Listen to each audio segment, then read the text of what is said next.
Manufacturing electronics is not a simple task, and because of its complexity, it's also quite expensive. Companies like Apple are able to pull their costs down through economies of scale. Since Apple is always placing huge bulk orders on chips and sensors and other hardware components, the company can get lower prices for those components than an individual hardware hacker can get if that hacker wants to build a prototype. Herein lies the opportunity for Tempo Automation, a company that allows rapid prototyping of electronics. By aggregating demand for different electronics prototyping projects, Tempo Automation can offer competitive pricing and speed to anyone who needs a hardware prototype. I visited Tempo Automation and was given a tour of the production floor by CEO Jeff McAlvay.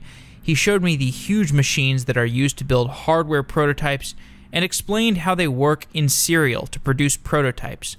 He also mentioned that anyone can schedule a tour of Tempo Automation's factory by going to the Tempo Automation website, which is in the show notes, tempoautomation.com. It's a pretty sweet factory, and I highly recommend checking out the tour. After the tour, Jeff and I sat down for an interview about what Tempo Automation is building and their plans for the future. Jeff is a really smart guy and interesting to talk to, so I hope you enjoy this episode.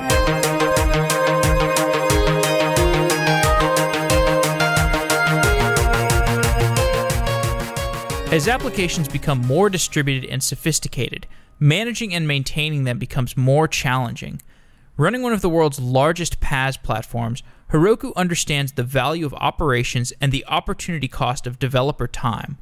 Listen to the live podcast with Heroku Engineering on February 28th to learn about Heroku's metrics platform architecture and how it laid the foundation for autoscaling. We'll talk about the importance of maintaining application health and best practices for monitoring application user experience. I love Heroku both as a user and because they are a sponsor of Software Engineering Daily, but I want to emphasize that I do use Heroku in my own projects. So I really am a fan, and I'm looking forward to doing some continued episodes about Heroku.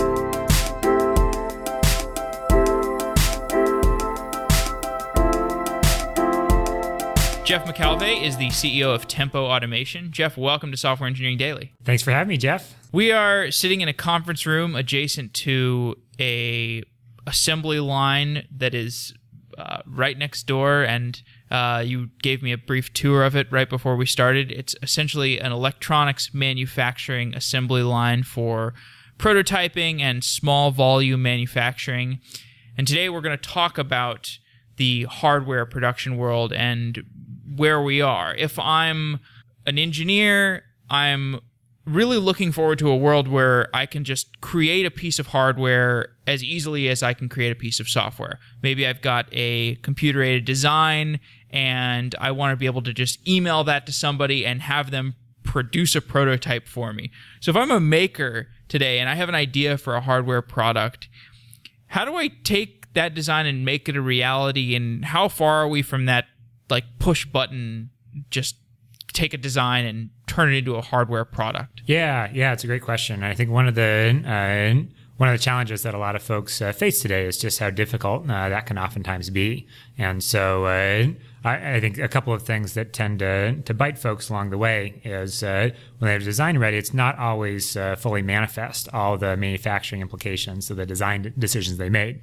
There's just a lot of nuance and things that can bite you. It's like, oh, that part's going to be hard to source, or the way that the geometry of board is, the yield's going to be terrible. And so I think there's definitely an education element that I think is one of the things that is definitely a gap between where we are in that vision.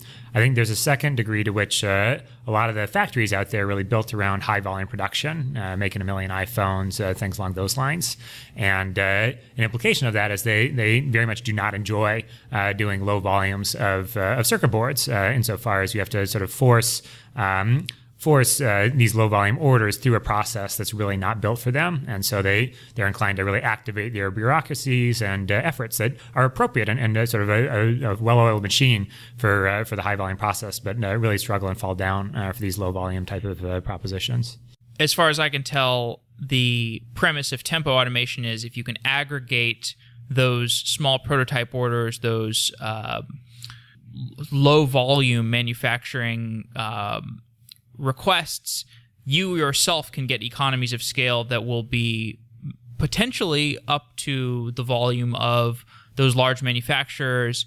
And so you will enjoy the same economies of scale of those large manufacturers in the grandest vision of tempo automation. Yeah, no, without a doubt, the economies of scale story is a big part of making the low volume orders possible. I'd say as, if not more important, is to do with taking a very software-centric approach to the process. And so what we mean by that, and to contrast against, is the electronic manufacturing industry is one that is very much characterized by a lot of labor and manual steps associated with the process. So anything from reviewing customer designs and figuring out like, that's going to cost this much and take so long. Here are some problems that might arise. Anything from ordering the raw materials and the components to actually sort of walking the floor with a clipboard to make sure everything's going properly. It's really labor all the way down. And I think that's surprising to a lot of folks. A lot of folks have sort of this vision of like, there's this robotic factory that's sort of pumping out sort of iPhones and all these type of things. And that's absolutely not the case in terms of how a lot of this stuff gets done. And so our view is that software has a lot of attractive qualities when trying to automate manufacturing process. Being able to sort of get smarter with every order and on a scope and a scale that becomes very tricky for folks to do. I think the ability for software to go and automate and make sure that many of the tasks that would be very tedious per person and potentially error-prone can just go through seamlessly and instantaneously. There's a degree to which a lot of queues build up in the current process insofar as folks are waiting for somebody to review the design or things like that, whereas if it's just software all the way down, the queues we're talking about are milliseconds instead of hours and days. And so for all those reasons, we're very bullish about this notion of taking a software-centric approach to automating the electronics manufacturing process. Now, I am very curious about this. This is not directly related to the manufacturing of electronics question, but there is obviously this raging debate in America right now. Can we get manufacturing jobs back in America? You're portraying the manufacturing process as automated in a sense, but very much a human-in-the-loop process. We need lots of humans in the loop today. The Amazon warehousing, the fulfillment center process, I think of as analogous. You also need tons of humans in the loop for that process. Do we need as many humans in the loop for these types of processes as we did for old world manufacturing, like building a Model T? Or is there enough demand for humans in the loop in these types of procedures? Or maybe are we at a point where there is as much demand, but perhaps the populace, specifically the American populace, is not trained to do this type of work? Or what's your perspective on that? Yeah, so I think that the Amazon example can be instructive. So I think maybe in walking through what they've done recently with the Kiva acquisition. So I think you don't have to rewind very far back to hear about some pretty rough stories about life in an Amazon warehouse of just sort of walking sort of 10, 15 miles each day and just sort of being just completely exhausted by the end of it. And I think there's certainly a degree to which there's some activities for which humans are really well suited and some for which they're not. And so it's interesting to see with Amazon pick up Kiva, a robotics company involved with really automating the walking part of distribution. So the principle of it is really around instead of having people walk to the shelves, quote, walk to the people. And so folks can be stationary and be taking things off the shelves and then putting them in the boxes to ship out the door. And so I see that as a great example of a process where here's something that is really not a good human activity, and having robots take care of it so folks can handle the things that are much trickier to do and involve a little bit more sort of challenge and decision making. And so I think when you look at the calculus in terms of the impact on jobs, I think that there's sort of pressure along a couple of dimensions. So I think it's absolutely the case that in virtue of walking being a sort of material part of time, that sort of for a given steady state amount of orders, there's less folks required for the process. But when you look at the flip side of it, by being able to do the process more efficiently, it becomes possible. There's downward pressure on pricing, and so more people will be willing to go and buy from Amazon, and just with increased demand, even if there's a degree of automation, they're going to need more folks in order to go and fulfill it. I think another thing to really appreciate is the extent to which as much as we think about the robots sort of designing and maintaining themselves, that's very much not the case either. And so there's a lot of really smart engineers working at Kiva, for example, to really go and make sure those robots, or I guess Kiva now Amazon, to really make sure those robots are humming along. And there's a lot of sort of maintenance and upkeep associated with making sure that they're well functioning. And so I think of myself as being very sympathetic to the view of automation in general as one where by making these the costs associated with fulfilling these goods lower, it opens them to a wider audience, and there's sort of more jobs for folks to sort of do the day-to-day activity. But further, it's a great boon when it comes to really the engineering and maintenance and running of the robots themselves. And many of these maintenance jobs, I get the sense, are very domain specific. They don't necessarily require engineering training. It's like if you're somebody that is a picker in a warehouse and you spend 2 years as an Amazon picker and then your job gets automated, by virtue of spending so much time in that warehouse and seeing how things operate, you probably have picked up how to do some other task that is not yet automated. To me, it seems like this sort of thing where you will always have a need for technical expertise of how a warehouse works, and the operations will just keep going up market relative to what a robot can do. This is what I think is so strange about the automation argument. Yep. And I think we've very much experienced a similar pattern firsthand. I think as we've added additional robots to our manufacturing line, it's definitely the case that folks who used to be doing some very tedious manufacturing and assembly tasks themselves, the robots are handling that. But folks, we have actually more folks now than we did before, and their attention is really around how do I handle this really odd part, or how it's sort of more sort of specialized and more decision-making task. And so analogously, in our quoting process, it used to be that all of our quoting was manual, just as we were getting started. But as it's been exciting to see more and more quotes be pushed through our software, the remaining ones are pretty tricky oftentimes, and so we have folks who are very good and very thoughtful about how to handle those type of ones. So we've gotten off to a very deviant start. You're talking about quoting for PCB production, which are printed circuit boards, which is what Tempo Automation does. Explain what a printed circuit board is, because the audience is entirely software engineers. We have no idea how these machines work. Most of the list, or at least if you're anybody like me, I don't know how the things in this. I had to look up what a PCB was. I was looking at the wrong Wikipedia article for PCB for about 5 minutes. There's some chemical that is named PCB, and I was reading through this. I was like, I don't understand anything about chemistry, but I was totally wrong. But explain what a printed circuit board is. Yeah, certainly. And so I think to zoom out a little further, anytime that software is going to be touching anything in the physical world, electronics have to be the intermediary. So if you look at your car, for example, a lot of the sort of assistants and sort of smarts associated with your car, there's software that's running on these circuit boards in the car that go and sort of have influence in terms of the braking systems and things along those lines. You could look at your smartphone. If you crack open the case, you'll find a printed circuit board inside that's involved with sort of making sure you get a good signal with the cell tower, making sure that the GPS is telling you where you are, running the display. So really, any time that you're in a situation where you have software touching anything in the physical world, there's a printed circuit board, PCB, that's the intermediary. And I think one of the things that's been very exciting over the last couple of years has been the extent to which they become more and more ubiquitous. So, I mean, I think people talk about like Internet of Things, wearables, drones, virtual reality, autonomous cars, satellites. The list goes on and on and on. And I personally am very excited about all these new domains where electronics are entering and being really a vessel through which a lot of software can be more involved in our lives.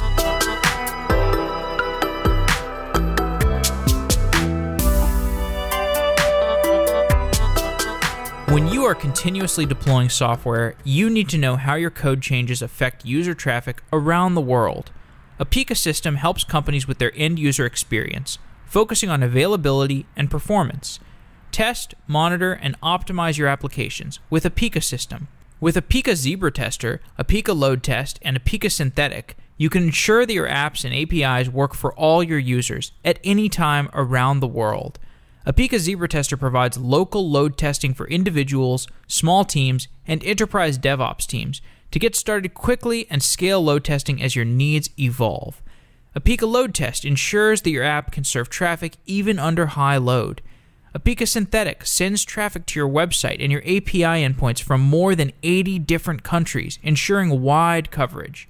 Right now, you can go to softwareengineeringdaily.com/Apica for a webinar about the real ROI of API testing. You can also find past webinars, such as how to optimize websites for fast load time.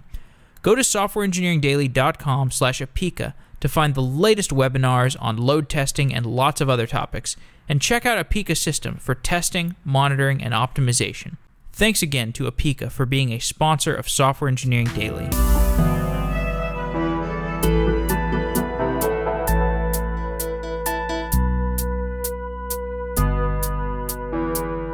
You were showing me the assembly line for these PCBs, and it consists of 4 or 5 giant machines that look very expensive.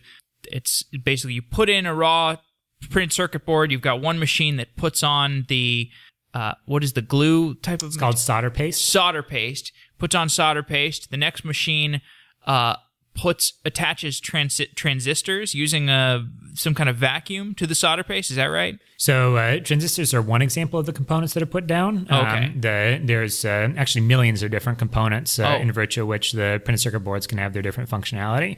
So you can imagine like your phone. So one of the chips is involved with GPS, another one involved with sort of accelerometer. And so each of these different functions oftentimes have a different chip associated with them. And then there are a lot of support components, or think of like resistors, capacitors, diodes, and things like that, in order to make sure that some of those larger components behave how they ought. And so all that together is what, in virtue of which the printed circuit boards can have their diverse functionality. It's really through the diversity in those components. So step one, you have this big machine that is applying solder paste to these boards. And step two is you're attaching various components like a Bluetooth thingy, a bunch of transistors. This is the step where it's actually composing what goes on the circuit board. And then beyond that, it is essentially testing and QA process. Is that right? Yeah, you got it. And I think it might be also worth if you rewind back in terms of how the board comes about. We, in virtue of really being hyper-focused on speed and trying to help electrical engineers build their hardware faster, are really about much of our supply chain is in the South Bay. So these are folks making, it's a chemical etching process. Think of it almost like a lithographic one, where so in comes the design file that specifies the different layers of the printed circuit board, and there's a resist that's on the boards, and then a light exposure that goes and removes elements of the resist, so that when you dump it in the chemical bath, the parts where the resist will remove are etched away. And so it's in virtue of that which you have the different features that results in a place where you can put different components. It results in the traces that connect the components to the board. So that's one of the inputs to our process is that bare printed circuit board. Those components, the transistors, the Bluetooth, the things like that you mentioned, those are made at semiconductor fabs, and those are around the world, many of which are in Asia. But we will typically work with local distributors of those. And so there are a number of places for which you can imagine ordering by 6 p.m. and you get them 8:30 the next morning, in virtue of their having a lot of diverse components in stock. And so that some of that supply chain is definitely an enabler for us to be able to offer the speeds that we can for our customers. My understanding is supply chain has gotten so cheap because of the smartphone production, and because there's so many smartphones made, and there's a surplus of all these little thingies that go into a smartphone, and this is what has led to much of the proliferation of drones and all this kind of stuff, because the same modules that go into a smartphone go into a Tesla. certainly a huge enabling factor without a doubt. I mean, I think you can imagine buying an accelerometer a couple of decades ago, and it'd be good luck. I think the main ones that would be made were involved with missile guidance, and you can imagine a lot of the sort of defense components are not going to be free. Whereas to have like millions and millions and millions of smartphones out there, all of a sudden it's like for just sort of cents to like a few dollars, you're able to have some pretty remarkable functionality out of components. And by the way, given the market pressures and the competition within the smartphone market, there's a high degree to which there's a tremendous amount of velocity in terms of the improvement of the different components these days. You see these images coming out of Shenzhen where you just see this blighted landscape from the massive amounts of manufacturing that they're doing. I've heard from other people that you can do that manufacturing in a clean fashion. It's just more expensive. Do you have any perspective? Oh, and then there's also like Bezos talks about once he gets Blue Origin online, he wants to send all the dirty production to space, and then they just shoot you down accelerometers, here's your finished accelerometer, and then turn Earth into a nature preserve. What is the environmental cost? What is the mandatory environmental cost? Like, do we have to be paying an environmental cost, or are we choosing to pay it right now? Yeah, so it's a good question. And so I think a couple comments to say on the topic. So I think one is to do with one of the reasons that I'm really excited about doing what we're doing, of really focusing on sort of low volume and helping people very quickly iterate through their designs, is that I'm a firm believer in the view that the more iterations that folks can do on the front end and the more experiments they can run, the more likelihood they're going to make something that not only works, but something that people want. And so, I mean, I think there's sort of principles around lean manufacturing. Agile software is the same principle of the more that you're able to sort of iterate and try things in sort of small batches and do things along those lines, the less risk you run of, in hardware case, making a ton of, I think of how many Samsung Galaxy Note phones had to go to the landfill because they didn't do enough sort of development and testing and prototyping. And one of the reasons why I don't think they did that was that it's just extremely expensive and cumbersome in order to sort of do these type of iterations associated with the project and these products. And so I'm very bullish on the view that the more that folks are able to sort of very quickly iterate and try out these things, they'll be able to avoid a lot of the waste associated with making products that either don't work or that people don't want. So that's sort of a general comment about my optimism on the topic. I think when you think about the specific environmental impact of the steps of the electronics manufacturing process, one of the categories for which is the chemical etching and the etchants associated with making the bare printed circuit boards. And so one of the things that we hear actually a lot of discussion about from our partners is really the very extensive controls that they have in place to make sure that that's not really sort of cycling back into places where it ought not to be. And they have very, very impressive elements and treatment to make sure that they're really not having a big negative impact on the environment, and if a negative impact at all. I think another development sort of on this front that's happened over the last decade or so is to do with is actually a European legislation called ROHS, and it's an initiative to really eliminate lead from electronics. And so that's been an area that has been, I think, generally a positive in terms of not having more lead in the environment than would otherwise be happening. So let's talk about the customers who want these small volumes and these prototypes. The first thing that comes to mind is somebody with a Kickstarter. Can you give me a picture for who the typical customer is and describe the process that they go through to get something that goes through Tempo Automation? Sure. So I think of there's being sort of three archetypes of customers for us. We have folks like you mentioned, so doing Kickstarters, hardware startups, things along those lines. We have a genre of folks who do product development consultancies. So it might be there's a company that's great at industrial design but doesn't have as much experience with electronics. They would engage those folks to go and help them design the circuit boards for their products. It's similar to software development consultancies that exist.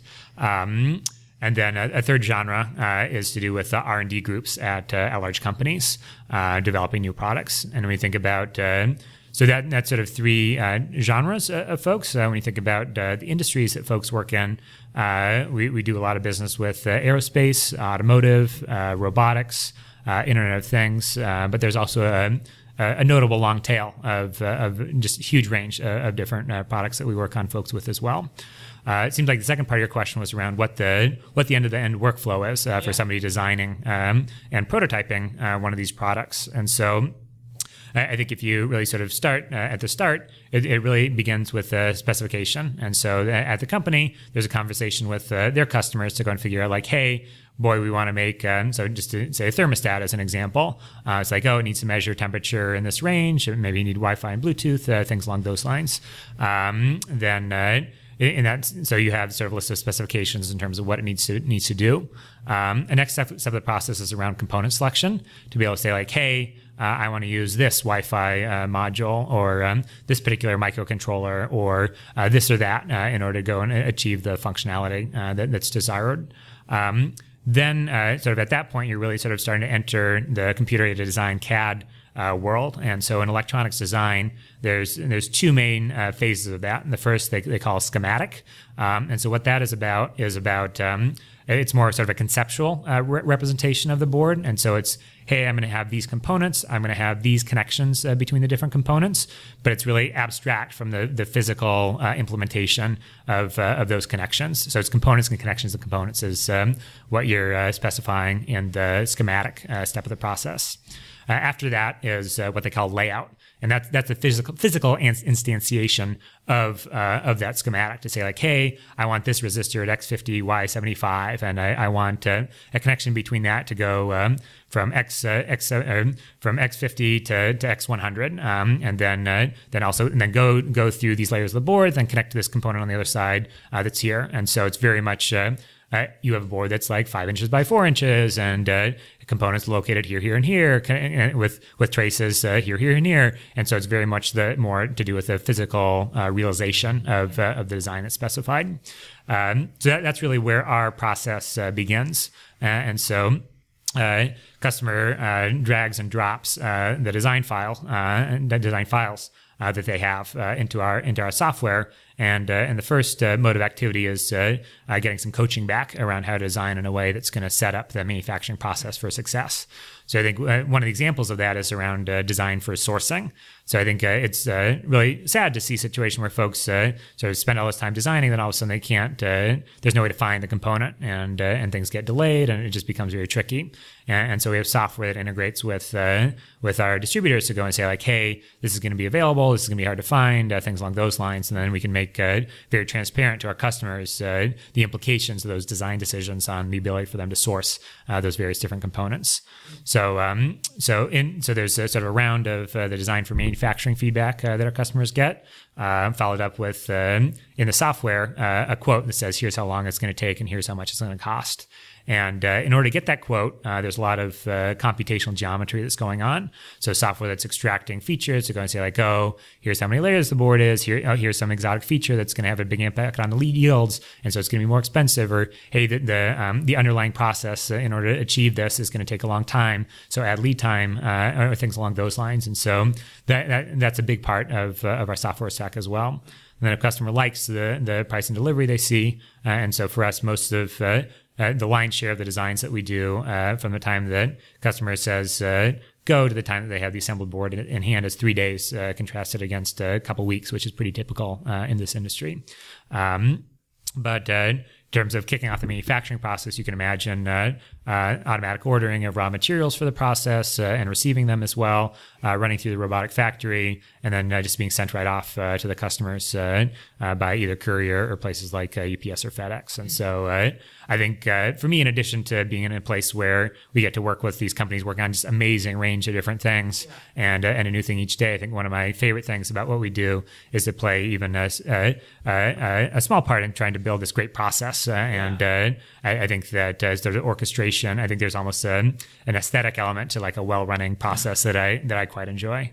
Yes, I can totally respect that. And you and I were talking about the analogy between what Tempo Automation does and a company I interviewed a while ago, Transcriptic, which is what they do is there's in a wet lab, like a biology wet lab, there's all these processes that are typically done by manually by a lab technician. For example, a PCR, where you've got all these different steps that are easy to define. You can define them in a way that seems like a high-level programming language, basically, and yet we have people doing them. So a company like Transcriptic they have a robotic arm that basically takes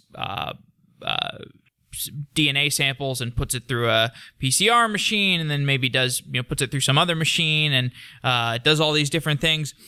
And it's this like daisy chaining process of, connecting one big machine to another big machine, and each big machine is made by some very specific company that's been around for 30 years doing this one specific thing. And it's this interesting process where you're sort of, this is how software works. You're always papering over the past with a new, fresher looking API, and the customer just sees from the outside looking in like, wow, this is revolutionary technology. But under the covers, like I think about the banking system, for example, like people are still doing FTP and they're using old protocols, and that's why so there are a lot of systems that have been papered over with new technologies, new APIs. And you were, telling me about these machines that, the process of Tempo is to send these, PCBs through these different machines. And it reminded me of the Transcriptic thing. So it seems like the direction this asymptotes towards is like maybe one big machine that does all of this, or maybe you just have machines that are a little more standardized and fit together a little bit better. Because my sense is that if you're a company like Transcriptic or a company like Tempo, you're dealing with machines that weren't necessarily built to interface with one another. They were built for some specific thing and then later on repurposed to be part of a modular design. And so I guess my question is like, what are the frictions? First of all, like, what are the frictions to connecting these big machines? Because it doesn't work like in software where you just import a library or like make an API, make a JSON request to some API and get back a response. It's literally connecting these 2-ton machines to one another. So give me a description for what the state is of integration between these giant machines today and where you'd like to see it go. Yeah, so a couple comments. I think, and I think one thing that really comes to my mind is sort of a point about modular design being good design, and being a situation where each of the different machines does its function very well, and is in a situation where ideally it's one where you can interact with in a whether RESTful or just sort of at least sort of API like way, So we've had varying success with different of our vendors, but some of the folks have been really convinced and excited about our vision, and have consequently been really open to sort of doing what they can to support a lot of the really low-level underlying software that exists in our machines. And so I think that it's really credit to them, and I think that it can be very easy for them to sort of be in a mindset of like, oh, this is sort of like how it's always been done, and things along those lines. And I'm really appreciative of the extent to which some of our vendors have been willing to have those conversations with us. I think that being said, I think with great intentions, I think it is still the case that it's even if they have the intention and the desire to do it, it's not an overnight type of situation. I mean, it's not like sort of Stripe or one of these type of APIs where you just sort of like add a couple lines and you're off to the races. Oftentimes you're sort of digging into these access databases and just sort of a lot of sort of kludging around in order to go and get it in a way that you're communicating into it in the way that you want. So I think that it's definitely an area where there's work to do to make the equipment easily accessible to software as we desire for it to be. But it's not insurmountable by any stretch of the imagination. And I think that if we design our software properly, we will have that nice abstraction like you described, where we're able to go and just sort of converse through software with the machine without having to every time we do sort of rewrite the software that's going to interact with the low-level systems. And so I guess maybe the last thing to say is really around, I think, sort of a dynamic between sort of custom and off-the-shelf equipment. And I think that there's sort of a degree to which there's a tremendous amount of work to be done. And so consequently, with finite engineering resources, it makes sense to sort of focus on sort of non-custom hardware and using off-the-shelf stuff, even if it takes some work to go and get there. But I think when you think sort of into the far future, in the same way that like AWS, for example, has gotten into the business of designing some of their own servers, same with Google, it's not hard to imagine that at a certain scale, that's something that we'll be considering, certainly. Speaking of limiting reagents of, you were talking about engineering resources, are there any, so when you're talking about the broad hardware manufacturing world, like I think about all the different components that go into a smartphone, are there any limiting reagents that from a resource perspective, fundamental resource perspective, I don't know if there's elements or are there any natural resources that we're running out of that are going to be a bottleneck to making devices?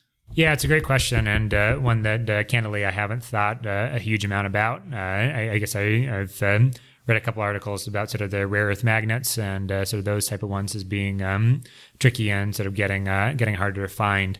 But I don't have a sort of deep understanding of in terms of the elements and whether those we're going to be running out of a particular one of those. Yeah, you would think you would see it in the market prices of these kinds of things before it became a problem.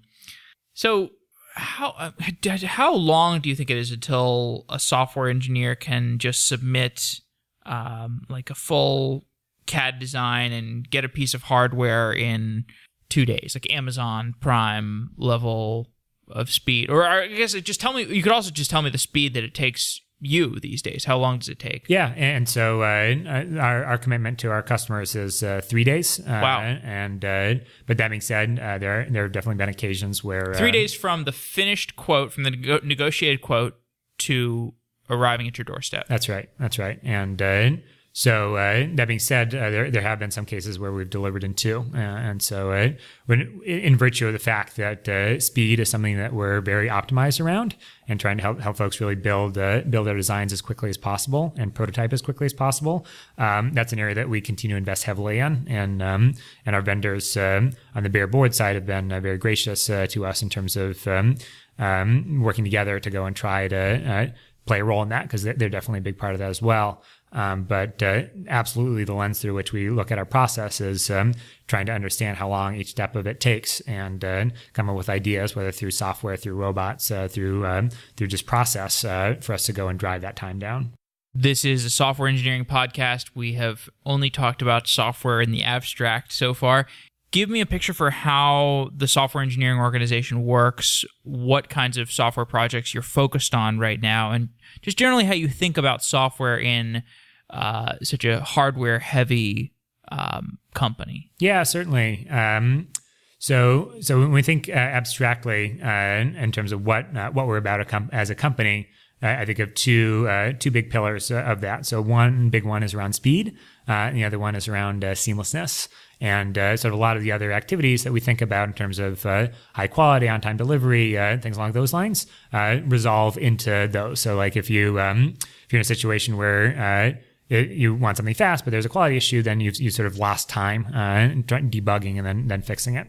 So I guess in virtue of those two being central issues, then there's a real sense in which all of our software initiatives flow from those principles.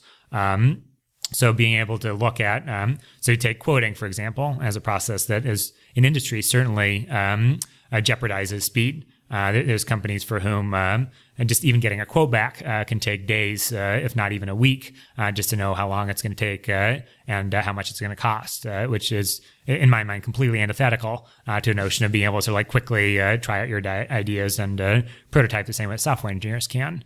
And so we've invested very heavily in quoting tools to go and make it so that the software is able to automatically do that instantaneously without having to have this big back and forth or sit in this queue of designs waiting to be quoted.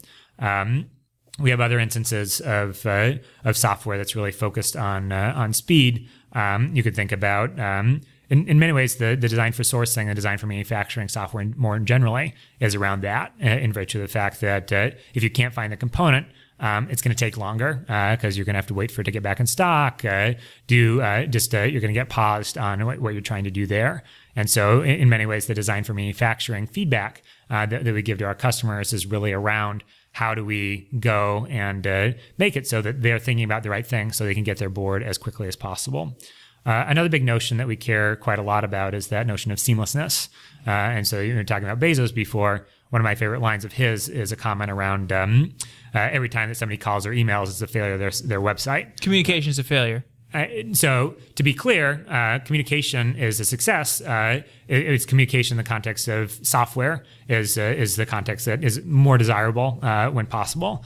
I think any time that you're in a situation where you have to wait for somebody to pick up the phone, you have to wait for somebody to answer your email, that's time that you're not spending really focusing your design, sort of taken out of your element. It sort of feels like there's a degree to which asynchronicity is sort of introduced to the process where you really just want to be focused and driving it yourself. And so admittedly, I think we staff and we run things so that we're picking up the phone very quickly. We're getting your back to emails really, really fast.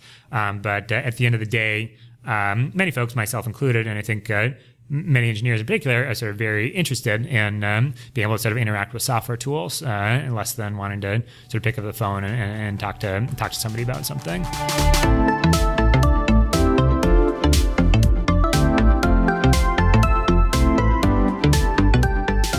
Your application sits on layers of dynamic infrastructure and application logic. Datadog brings you monitoring at every part of your cloud scale application with Datadog APM. Dashboarding, collaboration tools, and alerts let you develop your own workflow for observability and incident response. Datadog integrates seamlessly with all of your apps and systems, from Slack to Amazon Web Services. Your engineering team moves fast, and you can't let integrations slow you down. Go to softwareengineeringdaily.com/Datadog to get started with Datadog and get a free t-shirt. With Datadog's full observability, distributed tracing, and visualization, Datadog is loved and trusted by thousands of enterprises, including Salesforce, PagerDuty, and Zendesk. If you haven't tried Datadog at your company or on your side project, go to softwareengineeringdaily.com/Datadog and get a free t-shirt while supporting Software Engineering Daily. Our deepest thanks to Datadog for being a new sponsor of Software Engineering Daily.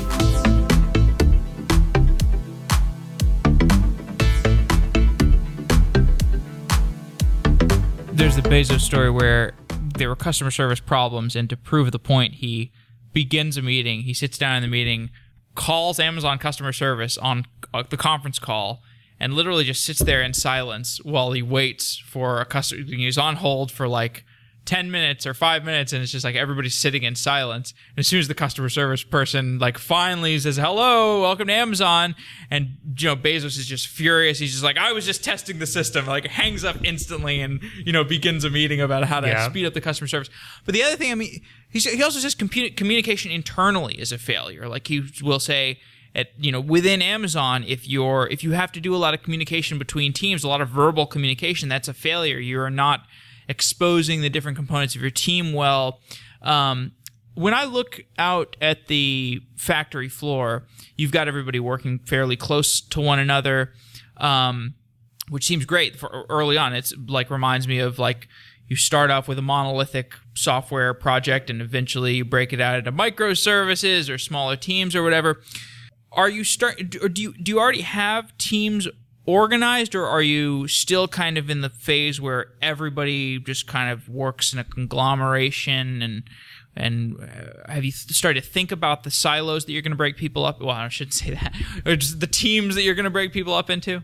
Yeah, for sure. It's a great line of questioning. And so right now, our sort of software engineering team is monolithic insofar as everybody's sort of working together. So there's one manager and that type of situation. And I assume two pizzas can feed the entire team still. You got it, Jeff. Exactly right.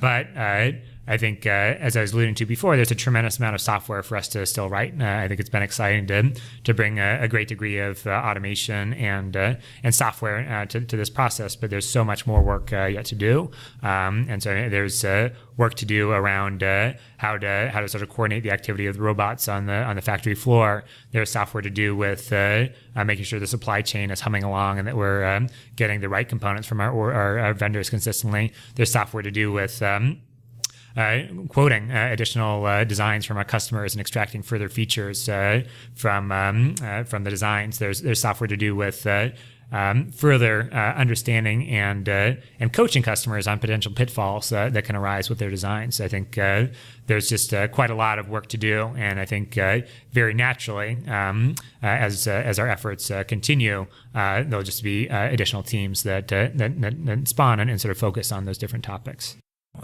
Move to some farther flung industry-wide sort of questions. This is not a consumer electronics show, but I like to get the engineer's perspective of certain trends. What did you think of CES this year? What did you think of the result? Because what I've heard is just like Amazon, Alexa in everything, and voice is going to be really big, and I can imagine that would have some significant impact on the long run of what various hardware devices are going to need. I mean, did you look into CES results? Yeah, I was able to head out to CES and you went. Yeah. I think. Did you see this Amazon phenomenon? I did do. Wow. Yeah. No, I think that was certainly a dimension of it there. I think that just to zoom out a little bit, I think it's. If you haven't been, it's really kind of an awe-inspiring show in virtue of just the scope and the scale of it. It's thousands and thousands of exhibitors, hundreds of thousands of folks there, just millions of square feet of space. It's really just a reminder of how much electronics are going on out there in this world, and the diversity is pretty remarkable as well. Anything from sort of drones to connected horse saddles to sort of new interfaces and displays to it's amazing range of activities that folks are working on, and so every this is the first time that I've been, but boy, it really sort of made me very bullish about just a ton of electronics being in the world and more and more. And I'm sure those connected horse saddles were produced at a much higher cost than Tempo Automation will produce for them in the long run. Yeah, I think that's quite possible, for sure. But yeah, so I think in terms of general themes from the show, certainly the voice folks were a focal point. But I think that was probably the biggest sort of general thing that a lot of folks were paying attention to. One of the things that's been happening further and further in the last couple of years has been the automotive companies have really been showing up in a way that historically they have not been. And so I think there are a couple of motives for that. I think one is to do with sort of excitement around autonomous and electric cars coming up. And it's been really exciting to see some early movers in that area. And for us, it's been really exciting to support some of the folks involved with that industry. I just think that life is going to be so much better when cars drive themselves, and a lot less people are going to die from accidents, and enormous amounts of free time are going to be freed up for folks that are otherwise spent commuting. And further, the cost of goods is going to reduce dramatically. And so I think to continue with a theme that we spoke about before in terms of automation and Amazon, I think that probably as big an impact on sort of consumer driving for autonomous vehicles is going to be for trucking. And there's enormous number of goods that are transported each year. And there's costs associated with you have to amortize the drivers. Oftentimes it's a team of drivers so that somebody can stay awake.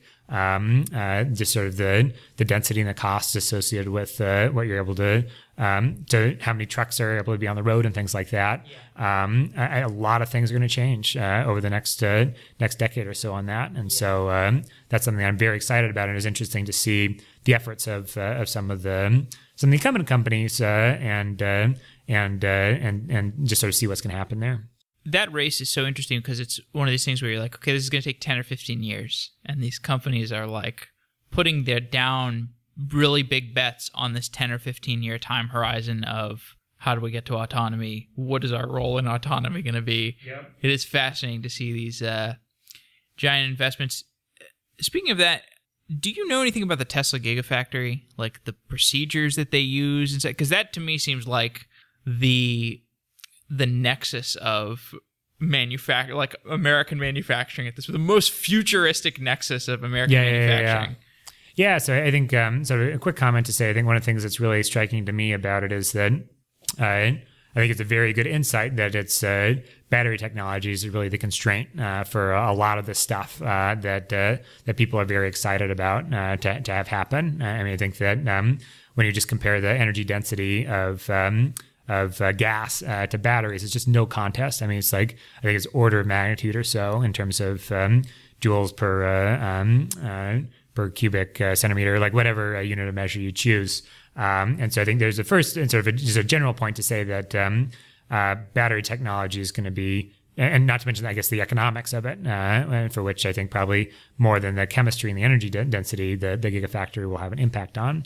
But I think as sort of a proposition and as something to do, it's really seems like a very impressive effort and piece of technology. So it reminds me to some degree of I don't know if the listeners have watched videos of semiconductor fabs, but I think of those as really one of the more impressive contexts of automation taking place. And so I think auto is very impressive and almost sort of stereotypical when you think about think about manufacturing, you think about sort of robots at a car factory. But semiconductor is extremely impressive in the precision, the scale, and just the scope of activity. I mean, it's easy to spend $1 billion bringing up one of these robotic semiconductor fabs, and I think a lot of the principles, and I have to imagine a lot of the people with knowledge around this type of thing were very much involved with getting the Gigafactory spun up.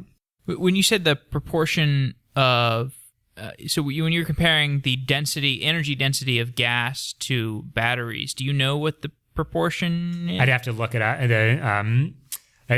So I forget. So embarrassingly, I forget the unit of measure, but I think it was somewhere like 40 something for gas, and then so like 5 or so for batteries. So like something like that. I don't remember the particular numbers, just being struck by the contrast. Sure. And so there's a long way to go before we're beating squished dinosaurs as a way to store energy. We'll get there. I know you spend a lot of time touring factories. I guess that's like a hobby of yours, or it's just okay? I think manufacturing and factories more general are extremely interesting and entertaining. So I think there's ways to consume it from your chair at home. You think about shows like How It's Made, which by the way I love that are largely on YouTube and wonderful. Yes. But I think there's nothing like actually sort of going in the flesh to go and see a given factory. And so a group that myself and a couple other folks have started and been involved with is a Bay Area factory tours group. And I think there's a similar one in New England. And it's been just really a very exciting way to go and figure out and really understand how these factories work. And I think there's a couple of things that I really enjoy about being able to visit the factories. And so I think one point is to do with really having a good appreciation of all the ingenuity that goes into it. And so even watching on How It Made, it's like, oh, how do they take the stems off those things? And it's just like, oh, that's what a miraculous piece of innovation to be able to go and pull that off. And so I think that I think the same way that like looking at a very clever approach to sort of solving a problem with software, it's like, oh, I never would have thought that you were able to sort of use that library, sort of do this algorithm in order to solve that problem. I think that in the physical world, I think the analog is a lot of these factories. You just like there's just so much thoughtfulness and consideration in designing these processes. And I think that I was talking before about how much I really enjoy just sort of being involved in sort of developing a well-orchestrated process. And I think to be able to observe at some of these factories a similar type of thing is sort of an aesthetic thing. Some people like, oh, it's a beautiful math equation, or that's a beautiful symphony or whatever. For me, it's like, oh, that's a beautiful process and a really sort of well-run and well-orchestrated system. So I guess maybe the last thing to say on that point is for folks in the business of designing hardware, one of the things that can be very entertaining and I guess maybe more importantly valuable is to talk to the factory and to sort of understand their experience and sort of their considerations on design. And so I think for industries that I think have spent less time in terms of having sort of these automated software tools like we have on the electronics side, there is sort of a decent amount of know-how that exists with the folks at the factory, and it's just sort of walking with your design. And then many of these folks will be very generous and actually sort of excited about sharing some of their experience with you, just in virtue of them being very used to having customers who have just complete cluelessness about manufacturing. Companies like, hey, can y'all make this? And then they're just like, their head explodes because like that's completely unmanufacturable. And so making sure that it's sort of a dialogue with the factory, I think, is an important notion. But I guess maybe to close on this point, one of the things that we've been happy to do and are continuing to do is to offer tours of our factory. So if folks are in the San Francisco area, we'd love to sort of hear from them and happy to have them by. That's in the Dogpatch district for people who are not sure. So is there any crazy stuff you've seen inside factories recently that I don't know, maybe springs to mind, or maybe I don't know, anything specific? Yeah, so I think one of the technologies that has been and I think sort of exciting and fun to see has been efforts around some of the collaborative robots. And so I think that there's sort of a notion historically when people think about robots involved with manufacturing, folks think about them as having a tremendous amount of time required to go and get set up. Also be a situation where they're extremely dangerous. These are big arms with a lot of sort of, quote, strength in virtue of having extremely powerful motors that they can literally kill people if you're too proximate to them. And so I think more recently it's been exciting to see sort of a genre of robots around ones that you sort of train by almost showing. So like, hey, pick something up here, put it there, and then the robots, in virtue of having additional layers of feedback, if they detect that type of collision with person, they're able to back off and not sort of try to push through.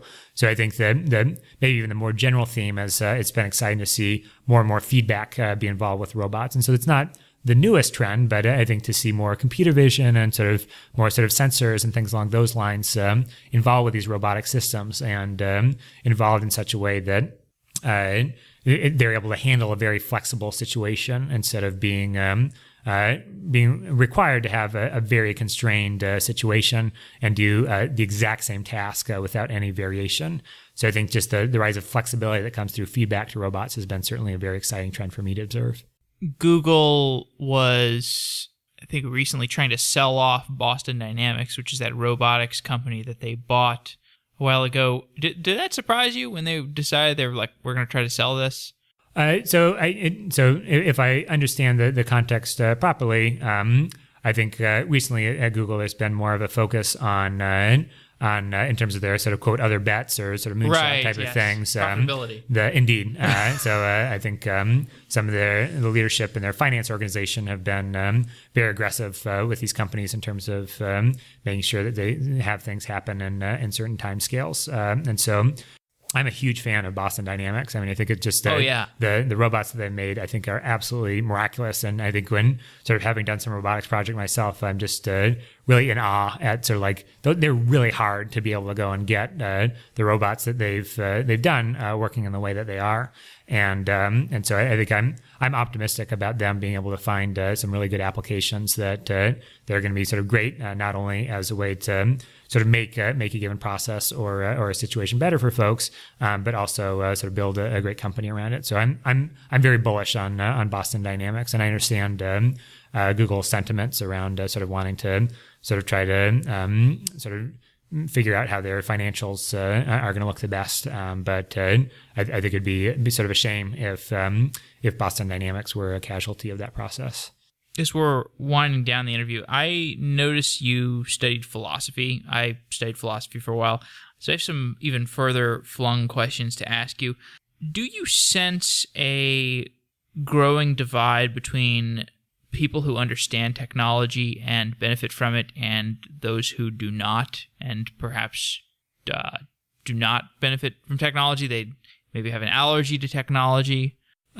Maybe this is me being a little blind to it, but I guess I feel like while there's certainly folks that have been reluctant to sort of go and engage with new technologies, I think in the context of manufacturing more generally, I think that there's to be a degree of openness to go and explore and engage new processes and approaches. I think of our customers, it's been really exciting for me to see them really sort of be amenable and excited. It's like, oh boy, like I don't have to wait all this time for this. I don't have to spend all this time to do it. And it's a learning curve without a doubt. There's sort of process to sort of understand our quoting tools and design for manufacturing. I think of it as being well designed, but still it's a very different process. And so maybe I think there's an extent to which, in virtue of folks being in the engineering discipline, there's perhaps maybe a little bit more of an appetite to sort of engage and explore these new type of activities. But I think, at least in terms of some of the industries and some of the folks that I've involved with, I've actually been sort of hardened by the degree to which folks have been open to it. I guess I can't. I think the very clear caveat around that is that. I think to sort of say that I have sort of deep exposure to sort of the everyday experience of everybody would be we're coastal false, elites, indeed, and so I guess I'd be a little bit wary about sort of casting sort of general statements about sort of folks' disposition to technology that I sort of frankly don't really think I have a deep understanding of. And this is why we're headed to District 9. I think we are, because really I think we are really insulated from how the vast populace of America thinks about this stuff. I asked a friend of mine who's a pretty deep thinker on the podcast the same question earlier this week, and he said that he implied even in places like these rural American communities, because I think everybody in America right now is trying to figure out what the heck is America, where are the dividing lines between us, where do we have shared sense of culture. I guess everybody in America loves their smartphone. Maybe that's something we can all get behind from a technological point of view. The vast majority of us love Facebook, or at least we're addicted to it enough to have a reliance on it. So I guess maybe one other comment for me to say is that I think one of the things that I find very fun about the business that we're in is that there's actually a pretty dramatic geographic distribution of our customers, and so it's not exclusively sort of Bay Area startups or things like that. We have a number of our customers from sort of Midwestern parts of the country, South, things along those lines. And what do they get built? What kind of stuff are they looking for? Oh, it's a huge range of it's sort of many of the similar things that you'd find here. So anything from like industrial controls and sort of a lot of automotive stuff. There's a huge range of activity. I think one of the things that maybe less folks appreciate than might is that there's a tremendous amount of new product development and innovation, maybe perhaps particularly in hardware, that's happening really around the country. And it's not an exclusively, it's all happening in the Bay Area or that type of situation. And so I think when I talk about sort of engineers, electrical engineers having an openness to sort of try new approaches of designing their boards, I think that I think in virtue of folks having sort of an engineering mindset and always sort of excited about sort of trying a better way and seeing if there's a way to improve the way they do their job, I think that has been sort of more the operative theme than one of being sort of like anti-technology in virtue of a particular geography, so or pro-technology conversely. So I guess that's from what I've been seeing, that's sort of the observation that I have. So to close off, since you studied philosophy, there is this growing branch of philosophy. This is the kind of an area that excites me a lot, where you have very deep thinkers. You have people like Sam Harris and Yuval Harari and Nick Bostrom that are thinking deeply about this AI question, and they're also thinking about. So they're thinking about three broad topics that come to mind are: there's the AI risk question. There is the human superpower question that Yuval seems to be very concerned about these days. About like, are we as we merge biology and technology, do we become superhuman? Are we already godlike? What kinds of questions does that raise? And then there's also the simulation question that this gets to. Are we living in a simulation? Are we building technologies that get us towards a simulation? So I see these things as like this interesting new cross-section of philosophy and technology where in order to have a well-formed opinion on these types of topics, you have to be pretty well-versed in both philosophy and technology. So I know those are like some big questions or some big topics, but if you have any thoughts that are well-formed that you're willing to discuss that I may not hear anywhere else, I would love to hear your opinions. And so I guess I'm not sure if I have like extremely sort of deep and considered opinions on those topics sort of most generally. Sure. I guess I can speak more for I think in our industry, particularly in terms of the impact of things like machine learning, artificial intelligence, and so I think that one of the contexts that we see is I think one of the companies that we see as an analog is a company called Protolabs, and they take a very software-centric approach to making mechanical parts, so enclosures, cases, things like that, with processes like machining and injection molding.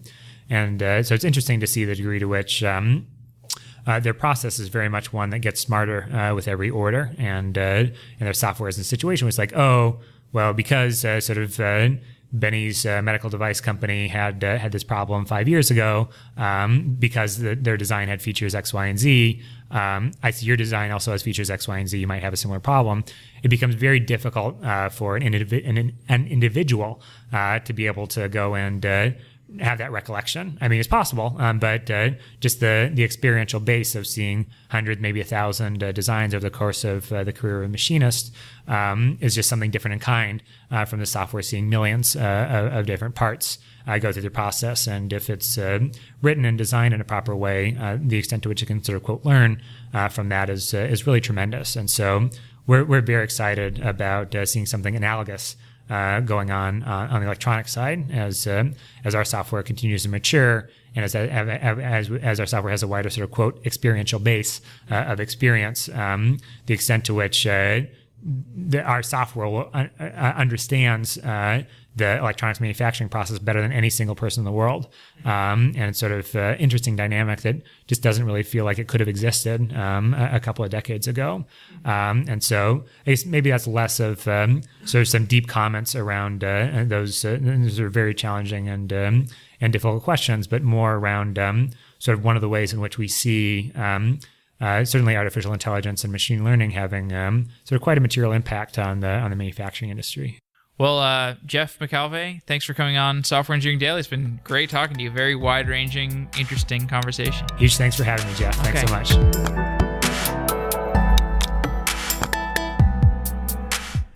A few things before we go. If you like the music on Software Engineering Daily, you might like my most recent album called Commodity, which features a lot of the songs that air on this podcast. My artist name is The Prion, that's Prion, on Spotify, Apple Music, and Amazon. Also, Software Engineering Daily is having our second meetup, March 9th at Galvanize. You can find details on our meetup page. And finally, we are about to post our second listener survey, which is available on softwareengineeringdaily.com. This is your opportunity to have your voice heard and let us know how we can improve. This data is super valuable to us, and we look at every single response, so please take the listener survey at softwareengineeringdaily.com. Thanks for listening to all these announcements. We'll see you next time on Software Engineering Daily.